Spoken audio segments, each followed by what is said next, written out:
변신. 프란츠 카프카 지음. 그레고르 잠자는 어느 날 아침 불안한 꿈에서 깨어났을 때 자신이 잠자리 속에서 한 마리 흉측한 해충으로 변해 있음을 발견했다. 그는 장갑차처럼 딱딱한 등을 대고 벌렁 누워 있었는데 고개를 약간 들자 활 모양의 각질로 나뉘어진 불룩한 갈색 배가 보였고 그 위에 이불이 금방 미끄러져 떨어질 듯 간신히 걸려 있었다. 그의 다른 부분의 크기와 비교해 볼 때 형편없이 가느다란 여러 개의 다리가 눈앞에 맥없이 허이적거리고 있었다. 어찌된 셈일까? 하고 그는 생각했다. 꿈은 아니었다. 그의 방. 다만 지나치게 비좁다 싶을 뿐 제대로 된 사람이 사는 방이 낯익은 내벽에 둘러싸여 조용히 거기 있었다. 포장이 끌어진 옷감 견본이 펼쳐져 있는 책상 위에는 잠자는 외판사원이었다. 그가 얼마 전에 어떤 화보 잡지에서 오려내어 예쁜 도구맥자에 넣어둔 그림이 걸려 있었다. 어떤 여자의 모습이었는데 털모자에 털목도리를 두르고 꼿꼿이 앉아 팔꿈치까지 온통 팔을 감싼 묵직한 털토시를 보는 사람 눈앞에 치켜들고 있었다. 그 다음 그레고로의 시선은 창문을 향했는데 흐린 날씨가 빗방울이 함석 지붕을 두드리는 소리가 들렸다. 그를 아주 우울하게 만들었다. 한숨 더 자서 이 모든 어처구니 없는 일들을 잊어버린다면 어떨까? 하고 생각했으나 전혀 그렇게 할 수가 없었다. 그는 늘 오른쪽으로 누워 자는 습관이 몸에 배었는데 지금은 같은 몸을 해가지고는 그런 자세를 취할 수가 없었던 것이다. 오른쪽으로 몸을 뒤척여 보려고 온갖 힘을 다 써봤건만 번번이 건들건들 벌렁 자빠진 자세로 되돌아오기만 했다. 그는 100번쯤 그런 시도를 해보았고 버둥거리는 다리들을 보지 않으려고 눈을 감았다가 한쪽 옆구리에서 아직까지 느껴본 적이 없는 약간의 둔중한 고통마저 느껴지기 시작했을 때에야 그만두었다. 아, 그는 생각했다. 이 무슨 고된 직업을 나는 택했단 말인가. 날이면 날마다 여행 중이라니 집에다 벌려놓은 본상점에서 일하는 것보다 직업상의 긴장이 훨씬 더 큰데다가 그 밖에도 여행의 고달픔이 덧붙여진다. 기차의 접속에 대한 걱정, 불규칙적이고 나쁜 식사, 자꾸 바뀌는 바람에 결코 지속되지도 결코 정들지도 못하는 인간관계 등 막이 나와서 다 쓸어가라지. 배위가 좀 가려워 머리를 좀 더 높이 쳐들고 침대 앞머리 기둥 가까이로 들어놓은 채 천천히 등을 밀었더니 가려운 곳이 보였는데 온통 무엇이라 판단할 수가 없는 조그만 반점으로 뒤덮여 있어 한쪽 다리로 그 자리를 더듬어 보려고 했다가는 얼른 그 다리를 되움츠렸다. 건드리니까 소름이 쭉 끼쳤던 것이다. 그는 다시 먼저의 위치로 되미끄러졌다. 이렇게 일찍 일어나니까 그는 생각했다. 사람이 아주 멍청해지지. 사람은 잠을 자야 해. 다른 외판원들은 마치 하렘의 여인들처럼 살고 있는데 예를 들면 내가 주문받은 것을 기입해두려고 오전 중에 여관으로 되돌아오면 이 양반들은 그때야 조반을 들고 앉아 있었다. 그런 행세를 내가 우리 사장한테 한번 해보라지. 그 자리에서 쫓겨날걸. 그 편이 내 신상에 오려 나을는지 어떨는지야 누가 알겠는가. 부모님 때문에 꾹 참고 있으나 그렇지 않았더라면 벌써 사표를 냈을 것이고 사장 앞으로 걸어가 내가 생각하고 있는 바를 남김없이 털어놓았을 것이다. 그러면 사장은 틀림없이 책상에서 떨어졌을 거다. 책상에 걸터앉아 위에서 내려다보며 직원과 그것도 게다가 사장님은 귀가 어두운 탓에 바짝 다가가야 하는 직원과 일방적으로 이야기하는 것은 별난 시기이기도 하다. 그런데 희망이 아주 없는 것은 아니니 내가 언젠가 돈을 모아 부모가 그자에게 진 빚을 갚으면 그게 아직 5, 6년은 걸리겠지만 내가 그 일을 꼭 해낸다면 그러면 내 인생에 있어서 커다란 전기가 이루어질 것이다. 아무려나 우선은 일어나야겠다. 타야 할 기차가 5시에 떠나니까. 그리고 그는 궤짝 위에서 제깍거리고 있는 자명종 시계를 건너다 보았다. 맙소사, 그는 생각했다. 6시 반이었다. 그런데 시계바늘은 유의 앞으로가 반을 지나 벌써 45분에 가까이 가고 있었다. 자명종이 울지 않았단 말인가? 시계가 4시에 제대로 맞춰 있는 것이 침대에서 보이는 걸 보니 울렸음이 분명하다. 그렇다. 그러나 가구를 온통 뒤흔드는 이 시계 소리를 듣고도 편안히 잠을 잘 수가 있었을까? 편안히 잠들지야 못했으나 아마 그래서 그만큼 더 깊이 잠들었나 보다. 그러나 이제 무엇을 해야 한단 말인가? 다음 기차는 7시에 있으니 그 차 시간에 되려면 미친 듯이 서둘러야 할 텐데 견봉 꾸러미도 아직 꾸리지 못한 데다가 그 자신은 도무지 몸이 개운치 않은 데다 잘 움직일 것 같지 않았다. 그리고 기차 시간에 된다 하더라도 사장의 호된 꾸지람은 면할 수가 없다. 급사가 5시 기차에서 기다렸다가 내가 그 기차를 놓쳤다는 보고를 벌써 올려버렸을 테니 말이다. 그자는 사장의 앞잡이로 줏대없는 위인이었다. 그럼 몸이 아프다고 하면 어떨까? 그러나 그것은 지극히 거북하고 의심을 살 만한 짓이다. 그레고르는 5년 동안 일해오면서 한 번도 아프지 않았기 때문이다.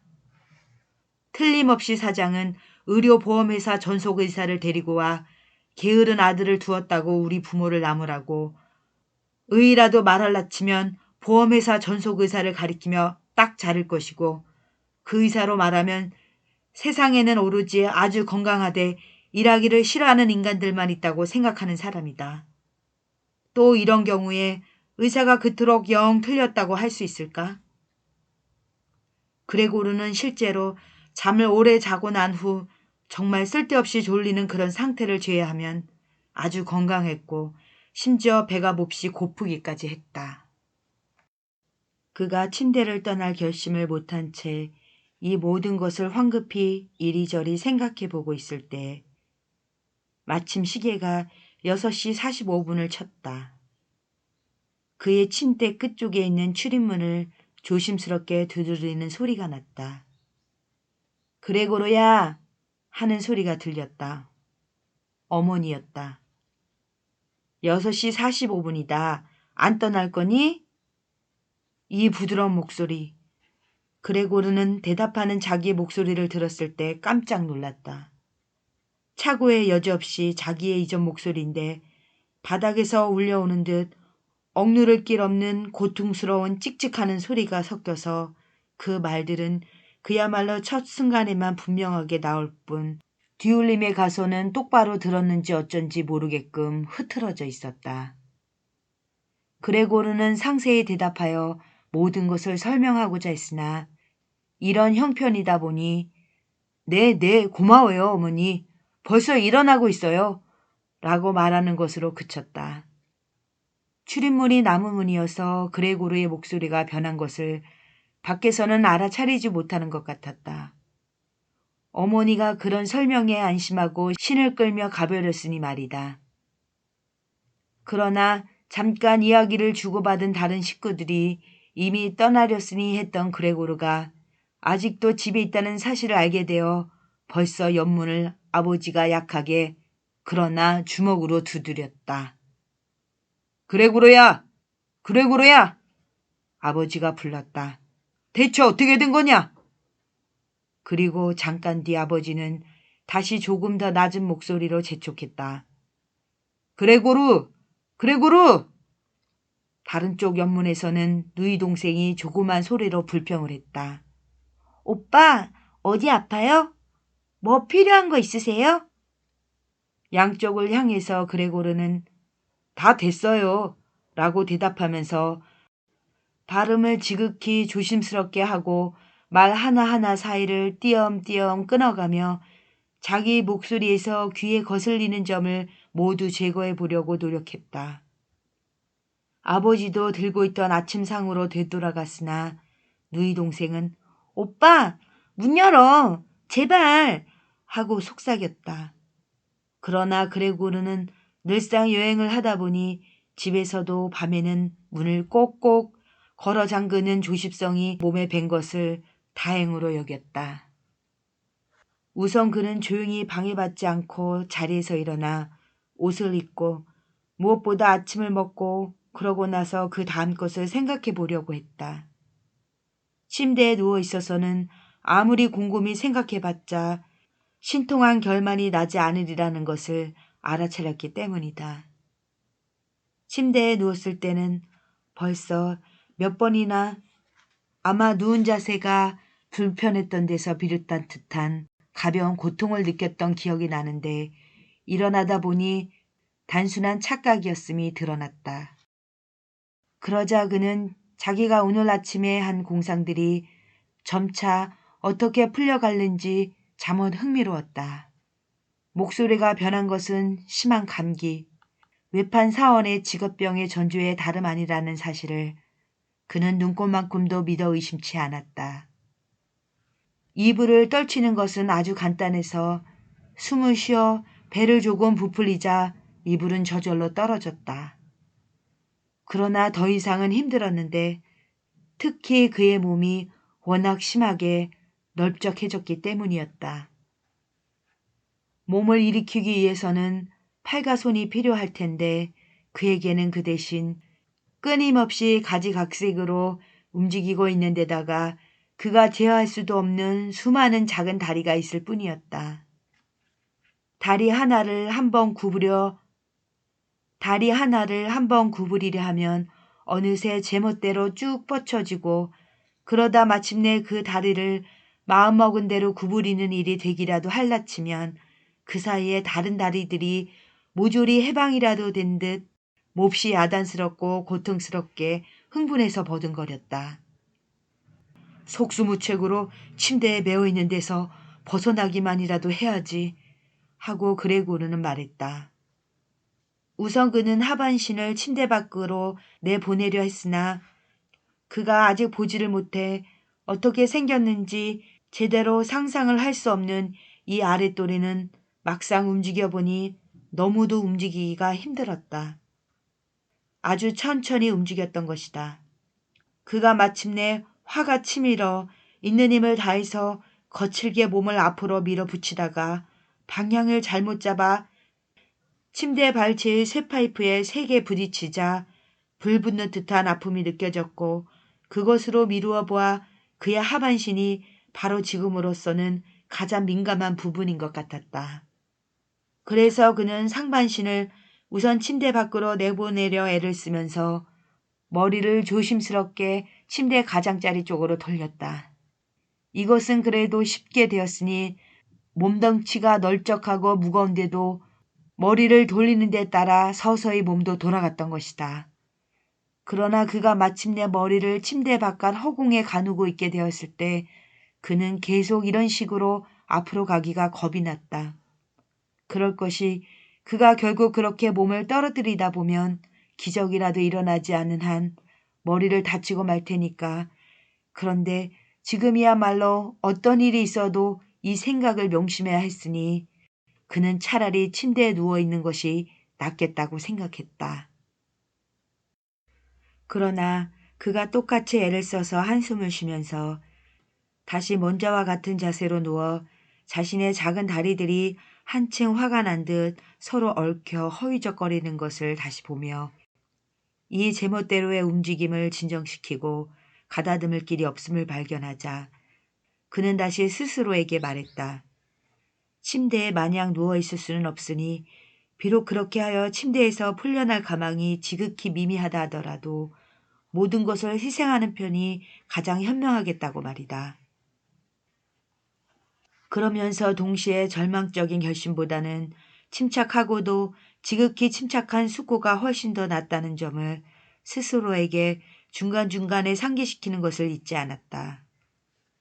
그런 순간이면 시선을 한껏 날카롭게 하여 창을 바라보았으나 유감스럽게도 좁은 길의 건너편조차도 보이지 않을 만큼 짙은 아침 안개가 끼어 있었고 그것을 바라봄으로써 확신이나 쾌활함을 얻어내기는 어려웠다.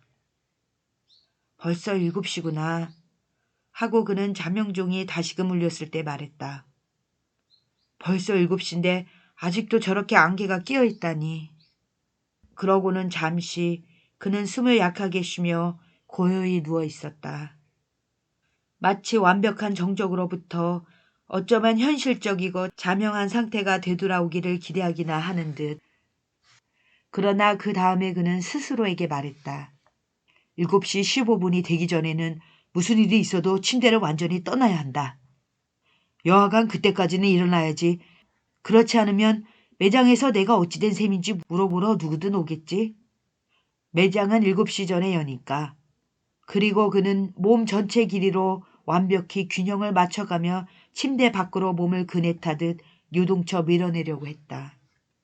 이런 식으로 몸을 침대 밖으로 떨어뜨리면 머리는 떨어질 때 얼른 번쩍 쳐들 작정이니 아마 상하지는 않을 것이다.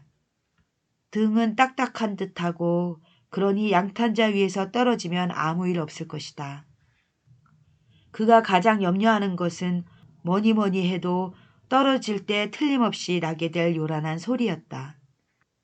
분명 어느 방에서고 다 들려 충격까지는 아니더라도 근심을 자아낼 것이다.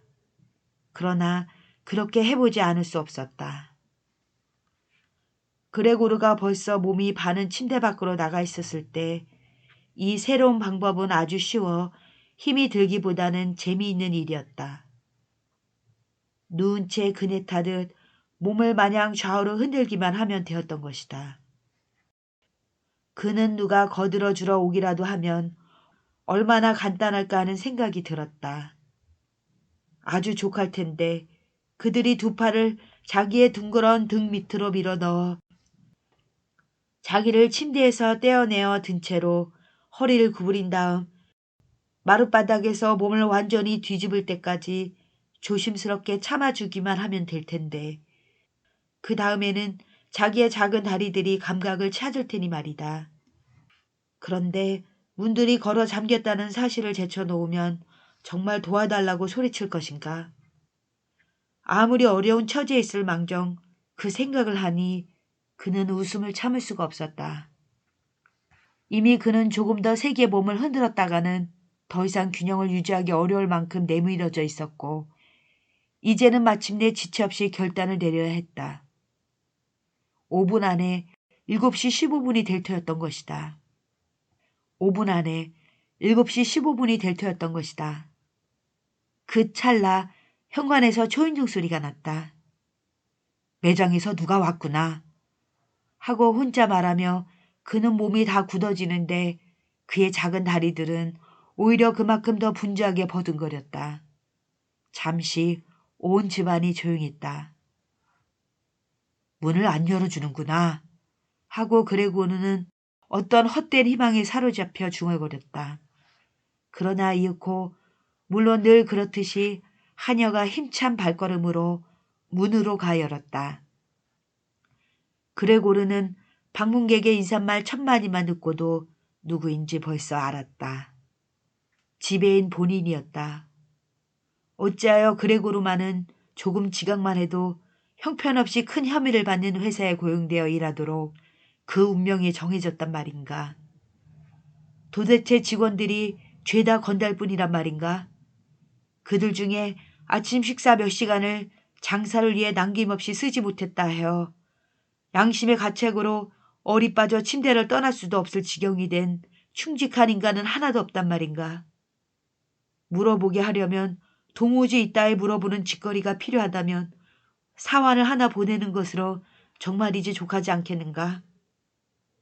꼭 지배인이 몸소오고 그렇게 함으로써 이 수상한 사건을 조사하는 데는 오로지 지배인의 분별만이 믿을만 하다는 것을 아무 죄 없는 온 식구들에게 보여줘야 한단 말인가.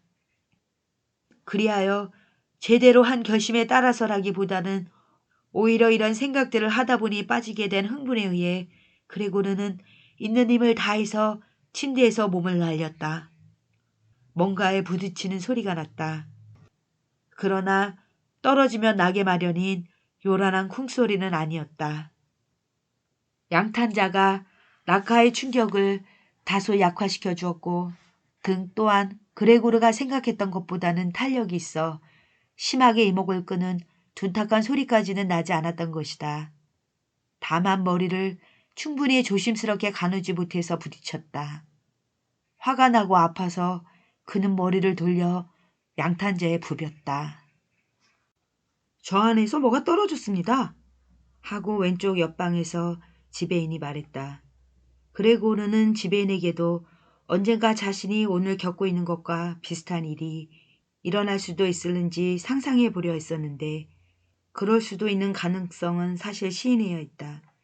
그런데 이러한 질문에 묵뚝뚝하게 대답이라도 하는 듯이 그때 옆방에서 지배인이 몇 발자국 힘주어 걸으며 에나멜 장화로 삐걱거리는 소리를 냈다. 오른쪽 옆방에서는 노이 동생이 그레고르에게 알리려고 소근거렸다. 오빠, 지배인이 와 있어요. 알고 있어. 하고 그레고르는 혼자 중얼거렸다. 그러나 누이 동생이 들을 수 있을 만큼 크게 목소리를 도들넘는 내지 못했다. 그레고르야! 하고 아버지가 왼쪽 옆방에서 말했다. 지배인님께서 오셔서 네가 왜 새벽 기차로 떠나지 않았는지 물으신다. 우리는 뭐라고 말씀드려야 될지 모르겠구나. 아무려나 너하고도 직접 이야기를 하려고 하신다. 그러니 문 좀 열어라. 지배인님께서는 방이 어질러진 것쯤은 너그럽게 봐주실 게다. 밤새 안녕한가 잠자군? 하고 지배인이 그 사이에 친절하게 불렀다. 그 애는 몸이 변치 않아요. 아버지가 아직 문가에서 말하고 있는 동안에 어머니가 지배인에게 말했다. 그 애는 몸이 편치 않아요. 제 말을 믿어주세요, 지배인님. 그렇지 않다면 어찌하여 기철을 도착했습니까? 저 애는 정말이지 머릿속에 장사일밖에 없답니다. 저녁에 외출 한 번 안에서 제가 화를 낼 지경인걸요. 요새는 한 줄 내내 도시로 갔는데도 맨날 집에만 처박혔답니다. 식구들과 식탁가에 조용히 앉아 신문을 읽거나 기차 시간표를 연구하지요. 심심풀이라곤 실톱을 가지고 일하는 것뿐입니다. 그래 예를 들면 2, 3일 저녁 일을 하면 조그만 액자 하나를 만든답니다. 그게 얼마나 예쁜지 보면 놀라실 거예요. 저 방 안에 있는데요. 그레고르가 문을 열면 금방 보게 되실 겁니다. 아무려나 지배인님께서 와 계시니 다행입니다. 저희 식구들만 있었다라면 그레고르에게 문을 열게 만들지 못했을 거예요. 그 애가 워낙 고집이 세어서 말이죠. 그런데 아침에 제가 물어보니 그렇지 않다고 그러기는 했지만 틀림없이 그 애는 몸이 편치 않아요. 곧 나갑니다. 라고 그레고르는 천천히 조심성 있게 말하면서 대화를 한마디도 놓치지 않으려고 꼼짝 않고 있었다. 부인, 저도 달리는 해석이 되질 않습니다. 라고 지배인이 말했다. 대단한 일은 아니기를 바랍니다.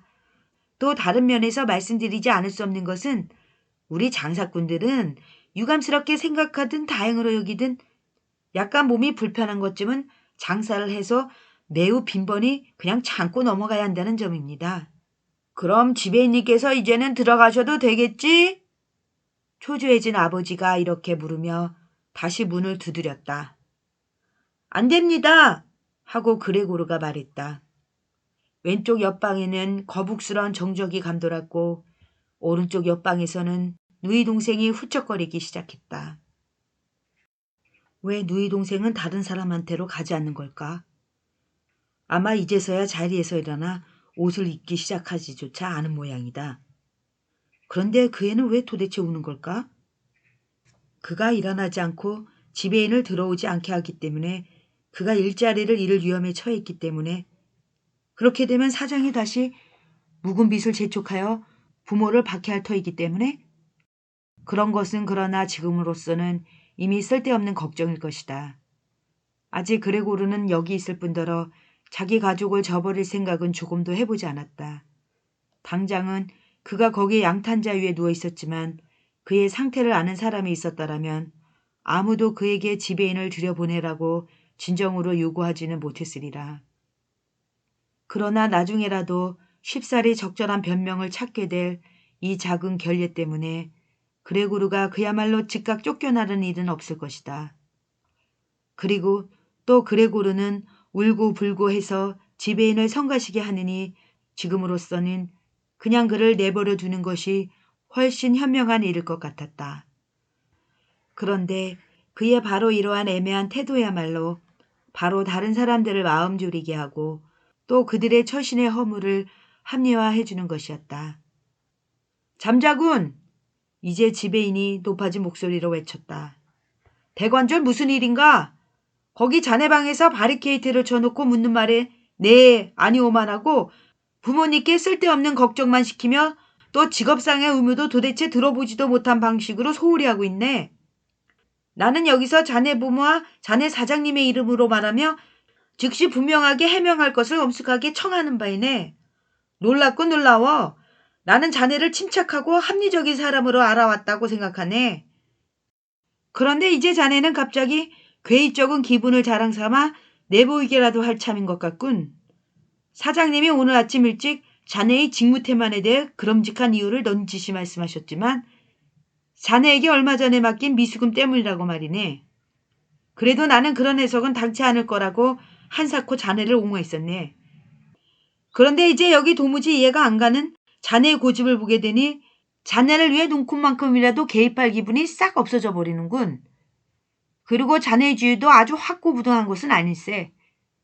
나는 실은 이 모든 것을 단 둘이서만 이야기할 생각이었는데 자네가 나로 하여금 여기서 쓸데없이 시간을 버리게 하니 나로서도 자네 부모님께서 듣지 않게 이야기해야 될 이유를 모르겠네. 그러니까 자네의 최근의 근무 성적은 아주 만족할 만한 것은 못 돼. 장사가 썩 잘 되지 않는 철이기는 하지. 그 점은 우리도 인정하지. 그러나 장사가 안 되는 철이라는 건 도무지 있지도 않거니와 잠자군 있어서도 안 된단 말일세. 그렇지만 지배인님. 그레고는 흥분한 나머지 다른 모든 것을 잊은 채 정신없이 소리쳤다. 그레고르는 흥분한 나머지 다른 모든 것을 잊은 채 정신없이 소리쳤다. 즉시 네, 즉각 문을 엽니다. 몸이 약간 불편해서 다시 말해 현기증이 나서 일어날 수가 없습니다. 아직은 침대에 누워 있습니다. 그렇지만 지금은 아주 거뜬해졌습니다. 막 침대에서 나오고 있습니다. 그저 조금만 참아주십시오. 아직 생각했던 것처럼 잘 되지는 않는군요. 그렇지만 벌써 기분이 좋은걸요? 어떻게 사람이 이런 일을 다 당한담? 어제 저녁만 해도 아주 멀쩡했어요. 부모님께서도 아시지만요. 아니, 어제 저녁에 벌써 약간 이상한 예감이 들긴 했다는 게 더 맞을 겁니다. 누가 저를 눈여겨봤더라면 눈치챘을 겁니다. 왜 제가 상점에 알리지 않았을까요? 그렇지만 집에 누워있지 않고도 병을 견딜 수 있다고 늘 생각했거든요. 지배인님, 저의 부모님을 나무라지 마십시오. 지배인님께서 지금 저에게 하는 비난은 죄다 터무니없습니다. 그런 얘기는 정말이지 한마디 들어본 적도 없어요. 아마 제가 보낸 최근의 주문서를 읽어보지 않으셨나 봅니다. 아무튼 8시 차로 떠나겠습니다. 몇 시간 쉬었더니 기운이 나는군요. 제발 먼저 가십시오. 지배인님, 저도 곧장 매장으로 가겠습니다. 그러니 제발 사장님께 그렇게 좀 말씀드려 주십시오. 그리고 자기가 무슨 말을 하고 있는지 잘 모르다시피 하면서 이 말을 허겁지겁 쏟아놓고 있는 동안 그레고르는 아마 침대 속에서 이미 연습을 한 덕분인 듯 장롱에 다가가 거기에 의지하여 몸을 일으켜보려 했다. 그는 정말로 문을 열고 정말로 자기를 내보이고 지배인과 이야기할 생각이었다. 지금 저다지도 자기를 만나고 싶어하는 사람들이 자기를 보면 무엇라고 할지 자목 궁금했던 것이다. 그들이 놀란다 해도 그것은 그레고르의 책임은 아닌 만큼 태연할 수 있을 것이다. 그들이 그 모든 것을 태연히 받아들인다면 그럴 경우 그 역시 흥분할 이유라고는 없는 것이니 서두르면 8시에는 정말로 정거장에 닿을 수 있을 것이다. 처음에는 반들반들한 장롱에서 몇 번 미끄러졌으나 마침내 마지막으로 힘껏 몸을 흔들어 꼿꼿이 섰다. 하반신에 타는 듯한 아픔이 느껴졌건만 그는 아랑곳하지 않았다. 이제 그는 가까이 있는 의자의 등받이에 몸을 던져 그 가장자리를 그의 작은 다리들로 꽉 붙잡았다. 그렇게 하여 몸도 가눌 수가 있게 되었으며 입을 다물었다. 이제 지배인의 말을 들을 수 있었기 때문이다. 한마디라도 들으셨습니까? 하고 지배인이 부모에게 물었다. 우리를 우롱하는 것은 아니겠지요? 그럴 리가 있겠습니까? 어머니가 벌써 울먹이며 부르짖고는 저 애가 심하게 아픈 모양입니다. 우리가 저 애를 괴롭히고 있어요. 그레테, 그레테! 하고 불렀다. 어머니 부르셨어요? 모녀는 그레고로의 방을 사이에 두고 이야기하고 있었다. 그런데 너 지금 의사 선생님한테 가봐야겠다. 그레고르가 병이 났다. 빨리 의사를 불러와야겠다. 지금 그레고르가 말한 소리를 들었니? 짐승 목소리였습니다. 하고 지배인이 말했는데 어머니의 아우성에 비해 눈에 띄게 낮은 목소리였다. 안나! 안나! 아버지가 현관을 통해 부엌에다 대고 부르며 손바닥을 쳤다. 얼른 열쇠쟁이를 불러오너라. 그러자 벌써 두 처녀가 치맛바람을 일으켜 현관을 달려 누이 동생은 대체 무슨 수로 저렇게 빨리 옷을 입었을까? 현관문을 열어 젖혔다. 문이 닫히는 소리마저 들리지 않았다. 큰 흉사가 있는 집에서 늘 그렇게 하듯이 문을 열어놓은 채 내버려둔 모양이었다. 그런데 그레고르는 훨씬 더 침착해졌다. 그에게는 귀가 익숙해진 때문인지 충분히 똑똑하게 이전보다 더 똑똑하게 들리는 것 같은데도 사람들이 그의 말을 알아듣지 못하게 되기는 했다. 그렇기는 하지만 이제 벌써 사람들이 그가 어딘가 아주 정상은 아니라고 믿고 그를 도와줄 태세였다. 처음 몇 가지 지시를 내리는 태도의 확신과 침착함이 그를 기분 좋게 했다.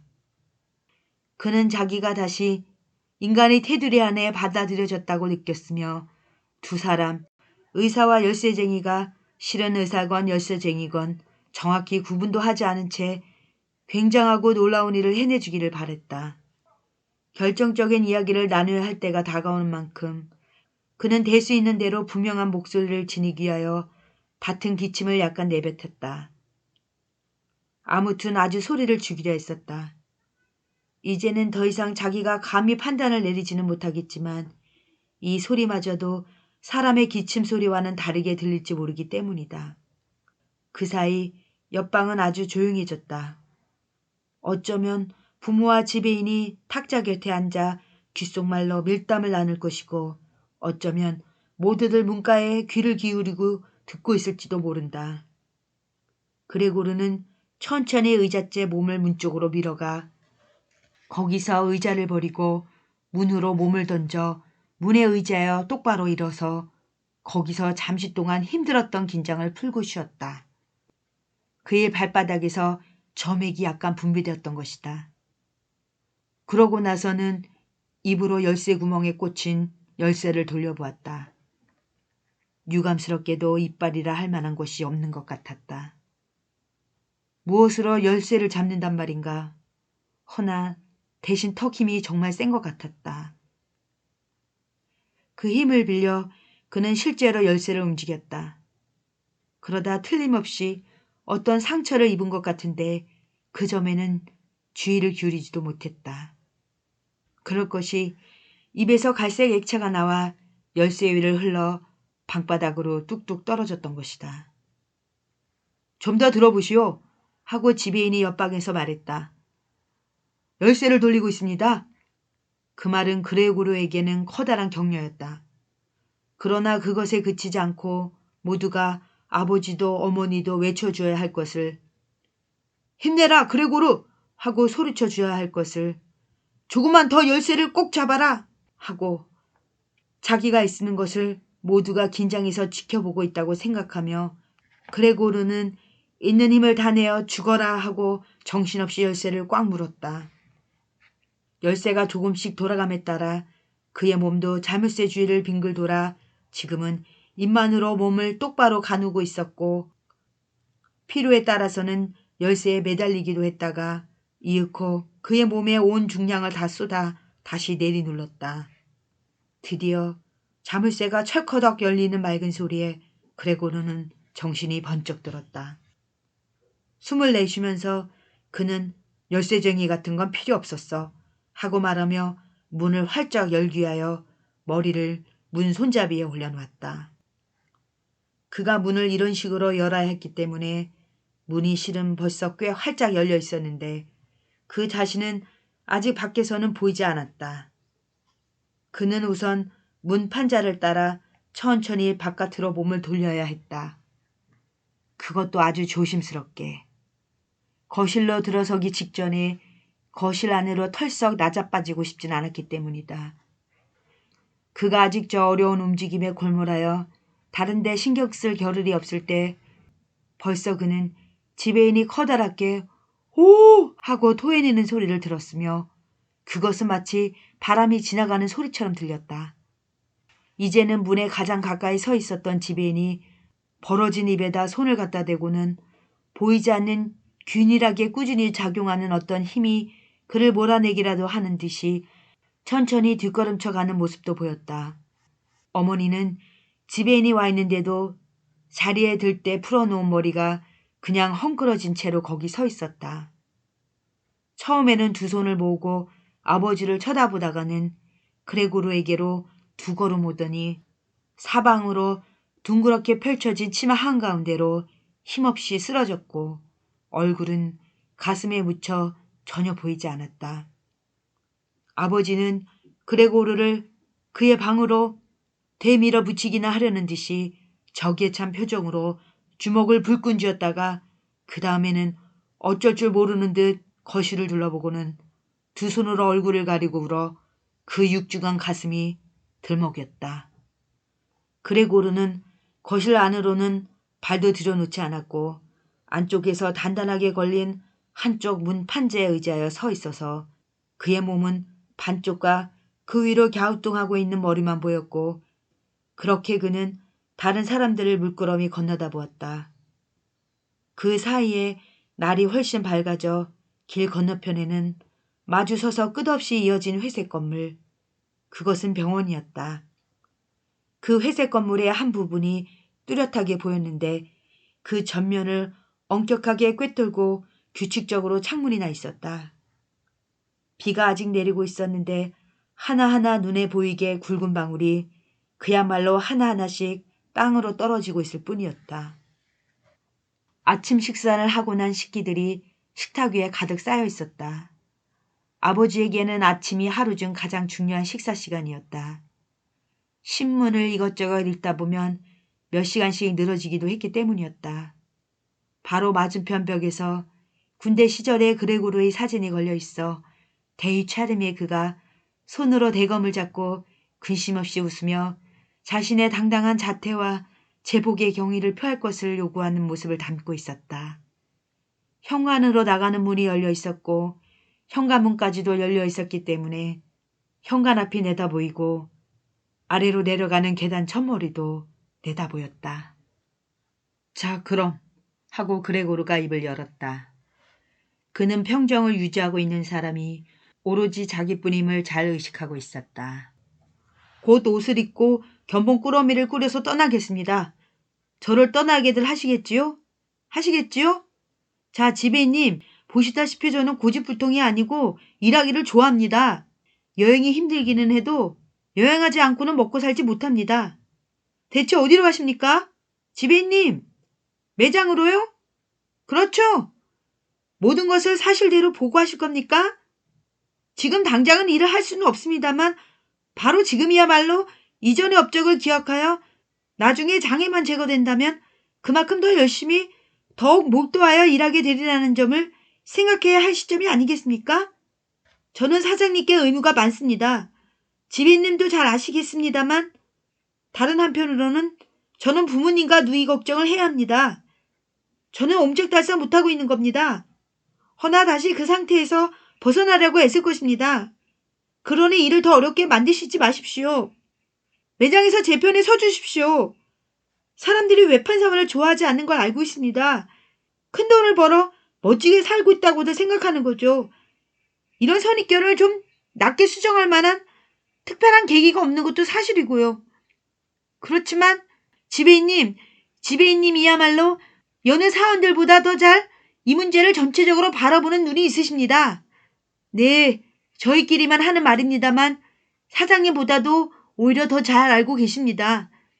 사장님께서야 경영주로서 나름의 성품이 있으신 만큼 판단하실 때 사원에게 불리하게 실수를 하시기 쉬우니 말입니다.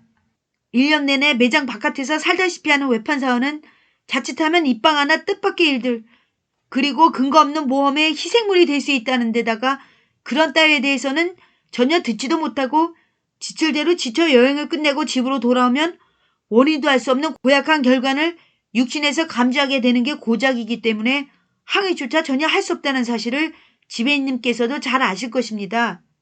지배인님, 최소한 조금이라도 제가 옳다고 인정하심을 보이는 말을 한마디도 하시지 않은 채 가버리지 마십시오.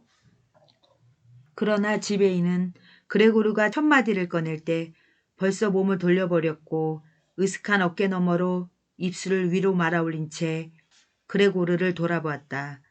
그리고 그레고르가 이야기하는 동안 그는 잠시도 가만히 서 있지 않고 그레고르에게서 시선을 떼지 않은 채 아주 조금씩 문을 향해 뒷걸음을 치고 있었다. 마치 방을 떠나서는 안 된다는 남모르는 금령이 내려있기라도 한 듯이. 어느덧 그는 현관에 이르러 갑자기 몸을 움직여 거실로부터 마지막으로 발을 뺐는데 그 광경을 본 사람이라면 그가 방금 발바닥을 불에 대었다라고 생각했을 것이다. 그런데 현관에서 그는 마치 거기서 초지상적인 구원의 손길이 그를 기다리고나 있는 양 계단 쪽으로 오른팔을 한껏 뻗었다. 그레고르는 지배인을 비록 그렇게 해서 가게에서의 그의 위치가 극도로 위협을 받지는 않는다 하더라도 결코 이런 기분인 채로 보내서는 안 된다는 것을 알아차렸다. 부모는 그 모든 것을 그렇게 잘 이해하지는 못했다. 여러 해가 지나면서 그레고르가 이 가게에서 평생토록 생활이 보장되어 있다는 확신을 갖게 된 데다가 지금은 워낙 목전의 근심에 사로잡혀 있어서 장래를 내다볼 여유도 없었던 것이다. 그러나 바로 그 장래를 그레고르는 내다볼 수 있었다. 지배인을 붙잡아 진정시키고 확신시켜 끝내 그 마음을 사야 했다. 그레고르와 그의 가족의 장래가 거기에 달리지 않았는가. 누이 동생이라도 여기 있었다라면. 그녀는 영리했다. 그레고르가 아직 침착하게 드러누워 있을 때 그녀는 벌써 울고 있었다. 그러니 이 여자 좋아하는 지배인께서 그녀가 현관문을 닫고 그가 이 충격에서 벗어나게끔 설득을 하면 분명히 마음을 돌릴 텐데 그런데 누이가 마침 없으니 그레고르 자신이 협상을 해야 했다. 자기가 현재 가지고 있는 몸을 움직일 수 있는 능력을 전혀 알고 있지 못하다는 점을 생각하지 않은 채 자기의 말이 아마도 아니 거의 확실하게 다시금 이해받지 못했다는 점 역시 생각하지 않은 채 그는 문판자를 버리고 문이 열린 틈으로 몸을 밀어버렸다. 벌써 현관 앞에 난간을 두 손으로 우스꽝스럽게 꽉 잡고 있는 지배인한테로 가려고 했던 것이나 즉시 잡을 곳을 찾으면서 조그맣게 비명을 지르며 수많은 작은 발을 깔고 엎어졌다. 그런 일이 있자마자 그는 이 아침 처음으로 육신의 편안함을 느꼈다. 작은 다리들이 굳은 바닥을 딛고 섰던 것이다. 다리들이 완전 무결하게 말을 들었고 심지어 그가 원하는 쪽으로 그의 몸을 실어가려고 애쓰기까지 하는 것을 알아차리고 그는 기뻤으며 벌써 모든 고통이 씻은 듯 다 낫는 일이 목적에 있다고 믿었다. 그런데 그가 몸의 움직임을 억제하느라 좌우로 흔들거리며 어머니로부터 전혀 멀리 떨어지지 않은 채 바로 어머니를 마주보며 마룻바닥에 엎드려 있는 그 순간 아주 넋을 잃고 있는 것 같던 어머니가 느닷없이 팔을 쭉 뻗치고 열 손가락을 활짝 펼치며 펄쩍 뛰어오르며 소리쳤다. 사람 살려요! 맙소사! 사람 살려요! 머리는 그레고르를 더 잘 보려는 듯이 숙였는데 몸은 반대로 정신없이 빨리 뒷걸음질 쳐 자기 뒤에 상을 봐놓은 식탁이 있다는 것도 있고 식탁 곁에 이르자 넋이 빠진 사람처럼 황급히 그 위에 올라앉았는데 옆에서 건드려 넘어진 커다란 주전자에서 커피가 다 쏟아져 양탄자 위로 엎질러지는 것조차 알아차릴 정신이 없는 것 같았다. 어머니! 어머니! 그레고르가 낮게 부르며 어머니를 쳐다보았다. 집에 있는 한순간 완전히 그의 뇌를 떠나 있었고 반면 흘러내리는 커피를 보자 그는 몇 번 턱으로 허공을 향해 쩝쩝거리고 싶은 충동을 억누를 수가 없었다. 그러자 어머니가 다시금 비명을 지르며 식탁에서 뛰어내려 급히 달려온 아버지의 두 팔에 쓰러졌다. 그러나 이제 그러고는 부모에게 신경 쓸 시간이 없었다. 벌써 지배인이 계단에 이르렀던 것이다. 턱을 계단 난개에 얹은 채 그는 마지막으로 한 번 더 뒤돌아보았다. 그를 댈 수 있는 대로 확실하게 따라잡기 위하여 그레고르는 달리기 시작했다. 그러자 지배인은 무언가 예감한 듯 몇 계단을 한 번에 훌쩍 뛰어 사라져버렸다. 그러면서 그는 흡 하고 소리쳤고 그 소리는 온 계단 전체를 울렸다.